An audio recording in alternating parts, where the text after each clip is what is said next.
All right, Coach Leach, we'll go straight to questions. We'll go right here in the front row to your right.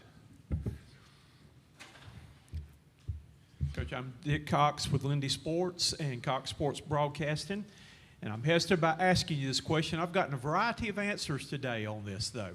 Even Coach Saban shared his deepest thing, too. What is the most important thing you would want people to know about you? Coach Saban wanted us to know that he was a good sweeper and he did his housework for his wife and checked off the list, but what would be the most important thing that you would want people to know about you? Wow. Shoot, there's some days I just assume they don't know anything, you know.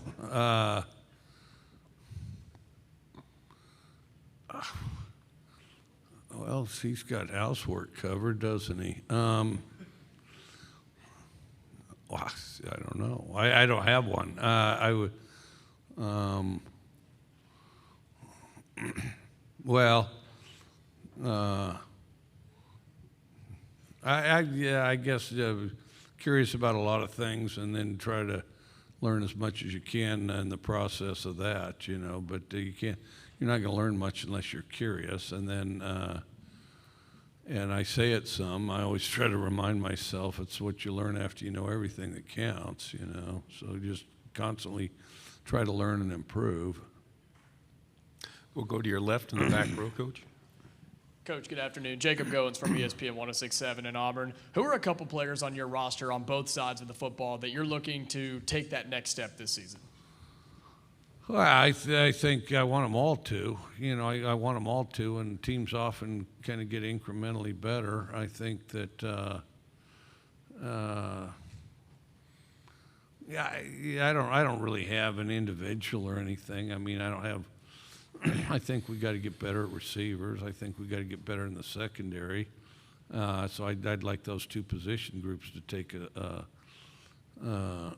significant step, and that'll involve the individuals that are playing those positions. And then also, we clearly need to get better at O-line, quarterback, running backs, D-line, and linebacker too. But not by the margin those other two, perhaps. Coach, to your right, fourth row. Tyler Shaw with KBTX and College Station. You've called Kyle Field kind of the Carnegie Hall of college football before. For you, how was it to, get the win in College Station last year, and how much are you looking forward to playing the Aggies in Starkville this year? Well, I mean, Kyle Field's just a tremendous place to play. Beating a quality team like the Aggies, is tough under the best of circumstances, and I mean, it's a significant accomplishment, and I'm proud of our guys for being able to do that. And then, of course, I'm kind of used to playing them every year. If you go back to Texas Tech, so it's just have to get back in the swing of it, and look forward to seeing them in Starkville. Coach, to your left, front row. Hey, Coach, Jacques Doucet, WAFB TV in Baton Rouge. Your players say that you were talking about a grizzly bear a lot on the way to SEC Media Days today. Can you share with us what that was about? Well, where I grew up in Cody, Wyoming, and I went there over 4th of July because I was in the parade there, and then and that's in northwest Wyoming.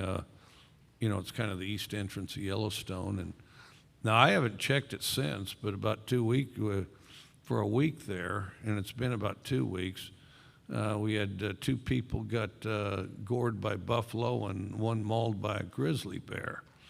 And the two people that got injured by the 2 buffalo ended up in Park County Hospital, which is in Cody. And then the guy that got mauled by the grizzly, they hauled him to Billings. Hopefully they're all doing okay. But that was all in 1 week. I'm flying in, checking on, hey, what's been happening around here? That's all in 1 week. So it's been 2 weeks, so hopefully everybody went unscathed, But don't go pet buffaloes. On the left, Coach, fourth row. Jamal Kennedy, WSFA 12 Sports in Montgomery, right here, Coach.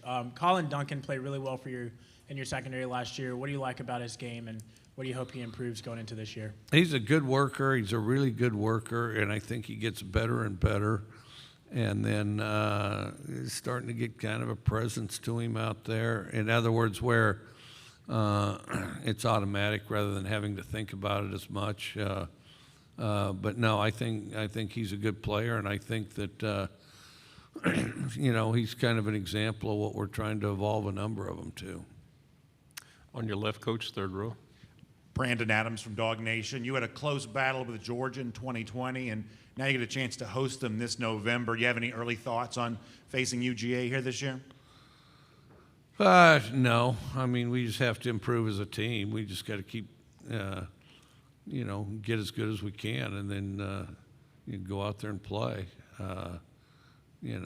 So yeah. I mean, they're a good team, but and I know last year was their year, but they're in a line of good teams that we're going to play this year. On your right, third row. Hey, Coach. Colin Wilson with the Action Network. I mentioned to Lane Kiffin that the FBS record for fourth down attempts was 46 and that he broke it last year with 49. Mississippi State went from 22 to 16 last year. So what is the rule of thinking on fourth downs? Is it trust the defense? Is it analytics, field position? Just want to know your thoughts on fourth downs. Kind of all the above. In hindsight, I thought we should have gone for it on fourth down more. And it kind of depends where you're. I mean, there's a lot of things go into it. Where you at on the field? How's your defense playing? Do you have a beat on what they're going to do?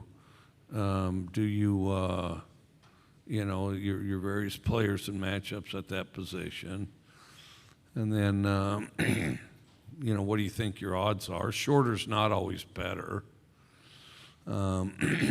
Sometimes medium's better. There was a particular team back at Washington State where, I was more inclined to do it on third and long than, because you knew they were going to do some ridiculously deep shell coverage thing, and you could just throw it. All you had to do was play catch. So, yeah, it varies. Probably ought to be a little more aggressive with it. And, as historically, we were going for it on fourth before other folks but we didn't do a lot of it last year. To your left, Coach, back row. Dan Peck, ESPN 106.7 in Auburn. A couple of your players mentioned the significance of the come-from-behind win at Jordan-Hare Stadium last year, and even pointed out how confident the coaches remained throughout that game, even after Auburn jumped out to the big early lead. Your memories of that game and how your coaching staff stayed so confident even as Auburn amassed a big lead early. We moved the ball really well. I don't remember all the details, but there wasn't a point where we felt like we weren't moving the ball well, despite the fact we didn't have hardly any points. And, we stall in the red zone or miss a kick. I think we turned it over once, too. Anyway, and then, but we felt like, we just had to get in sync because they weren't stopping us. We just stopped ourselves. And our feeling was if we quit doing that, we could have a big half. I guess I didn't expect it to necessarily be as big as it was. But, sometimes it's, if you're too result determinative, you look out there and you say, well, we've got this many points, they got this many points, we're terrible. Well, we weren't terrible. The results weren't what we wanted to, and the results really didn't equal the quality that we were playing. We were playing at a pretty high quality, just, one mishap here, one mishap there, and the ball wasn't bouncing our way, and then you just have to ride that out and outlast it. We got momentum right before the half. We scored, and then anyways, the second half was a great deal more fun than the first half. But the results weren't any good, but we moved it well the first half. To your right, Coach, fourth row. Coach, Travis Brown with the Bryan College Station Eagle.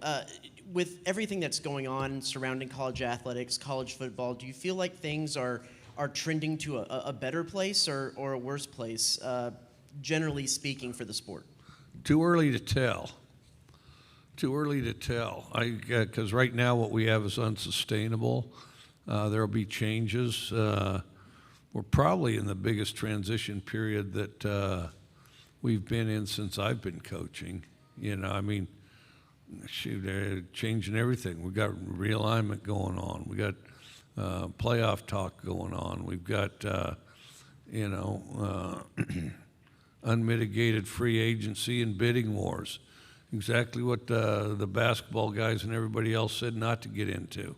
Well, we're in the middle of bidding wars.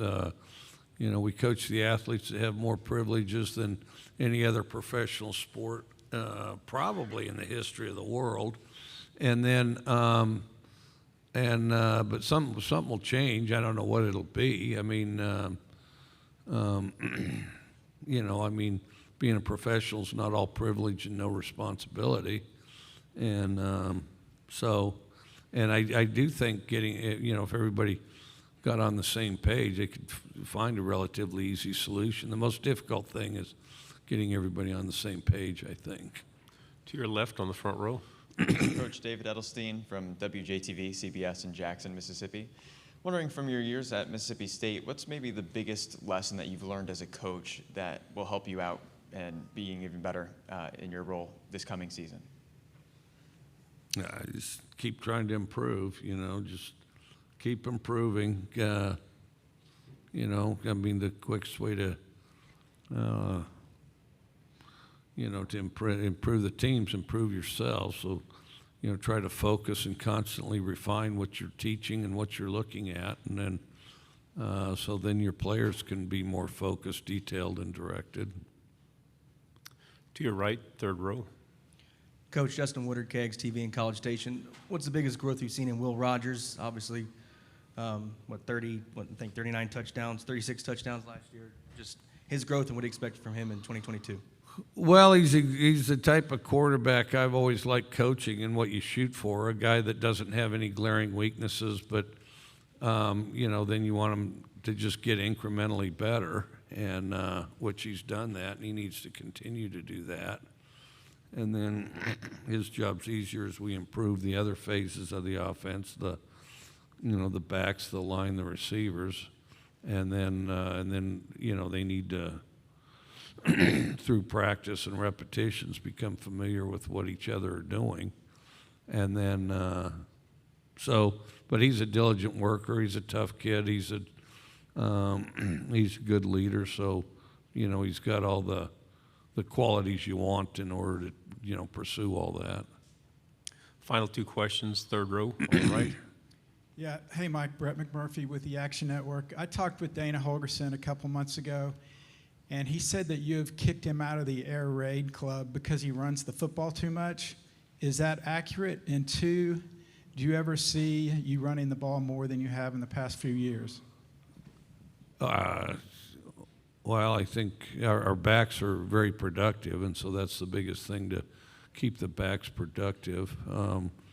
But, as far as our guys specifically that played running back, I've led conferences with running backs before, our teams have. And I think our running back production's probably, I think it's probably third if I were to guess. We're not first last year. We're probably third or so, somewhere around there in running back production. You guys can do all the math. Just understand that receiving yards count for just as many yards as rushing yards do. And then, I don't know. Dana's a friend, and I like what he does. He can do what he does. And they had a big year last year, but I don't. Over the years we've won as many games as they have, more. So I expect we'll go ahead and stick with what we're doing. And then, But now he's running it a lot, and some of it has to do with his quarterback, and and you try to design offenses around your players, and try to focus on that. That's the biggest thing, is put your players in positions to do what they can do and what they do well. And I think Houston did a good job of that last year. Final question, Coach, front row to your left. Coach, so many great coaches in this league already, in particular in your division. I just wanted your thoughts on Brian Kelly making the move from Notre Dame to LSU and what that brings to the league this year. Yeah, I've known Brian for years. I didn't realize he was as good a dancer as he is, but I'm excited to see that. And heck, you think you know a guy, right? And then, so I don't know. I mean, he's a guy that's focused, very focused on football, and he's an X and O guy, and so he does a good job. So, and our league's full of quality coaches. Coach, thank you very much for your time. All right, always. thank you.